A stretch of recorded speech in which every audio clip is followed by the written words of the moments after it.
Tak payah cakap banyak guys. Dapat ikan korang libas je macam ni. Terus dapat satu saus ikan saiz besar macam ni. Nah, korang tengok. Tadi saiz kecil je.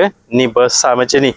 Kalau bawa pergi mancing memang shock. Yang paling shock, design dia ni memang genius. Korang lipat je macam ni. Terus jadi nipis macam ni. Sebelum korang buka dia punya bentuk, jaring apa macam ni?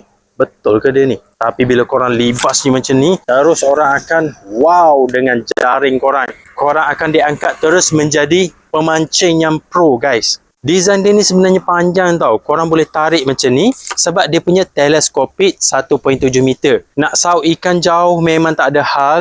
Saut ikan besar-besar, panjang macam ni memang syok.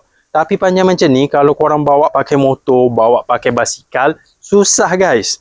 Sebab tu dia cipta satu jaring yang boleh teleskopik. Bila dah siap guna, tinggal tutup je macam ni.